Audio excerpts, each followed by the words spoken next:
Creative freedom అంటే Vyjayanthi movies they. కానీ Vyjayanthi movies మాత్రం ఈ రొటీన్ బిజినెస్ లెక్కలను ఎప్పుడో పక్కన పెట్టేసింది. ఒకే రకమైన జానర్ కి పరిమితం కాకుండా ప్రతి సినిమాతో కొత్త ప్రపంచాన్ని చూపిస్తూ క్రియేటివ్ ఫ్రీడమ్ ని నెక్స్ట్ లెవెల్ కి తీసుకెళ్తోంది. కొన్ని ప్రొడక్షన్ హౌజులు ఒక టైప్ సినిమాతో హిట్ కొడితే వరుసగా అదే ఫార్ములాతో సినిమాలు చేయడానికి ఇంట్రెస్ట్ చూపిస్తుంటాయి.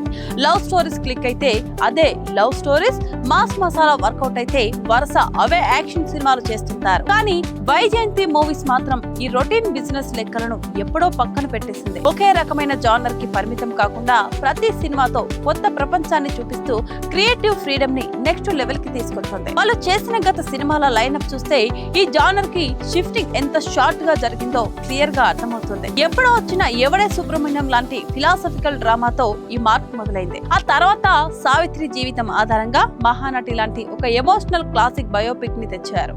హీరోయిన్స్ బయోపిక్లు ఆడవు అనే నమ్మకాన్ని బ్రేక్ చేస్తూ కమర్షియల్ గా పెద్ద సక్సెస్ అందుకున్నారు.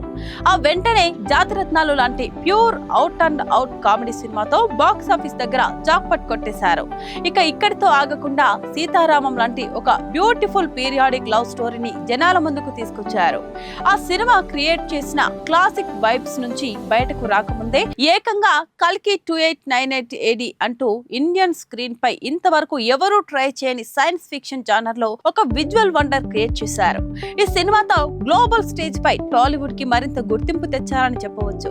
ఈ మధ్యనే వచ్చిన సంగీతం కూడా ఒక డిఫరెంట్ ప్రయోగమే. ఇలా ఒక జోనర్ నుంచి ఇంకో జోనర్ కి అసలు సంబంధం లేకుండా షిఫ్ట్ అవ్వడం వెనుక ఒక పెద్ద హోంవర్క్ ఉంటుంది.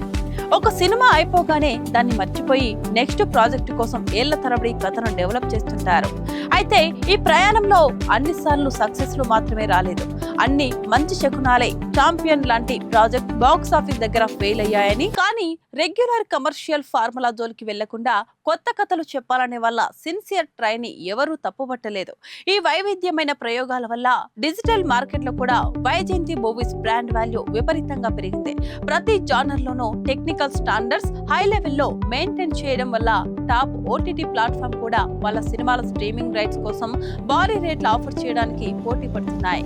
ఇక ఈ సక్సెస్ లో అశ్విని దత్ ధైర్యం ఎంత ఉందో అల్లుడు దర్శకుడు నాగ్ అశ్విన్ ఆలోచనలు కూడా అదే స్థాయిలో ఉన్నాయని చెప్పవచ్చు. అలాగే అశ్విని దత్ కూతుర్లు స్వప్న, ప్రియాంక కూడా ప్రొడక్షన్ లో కీలకంగా వ్యవహరిస్తూ సంస్థ సక్సెస్ రేట్ ను పెంచుతున్నారు.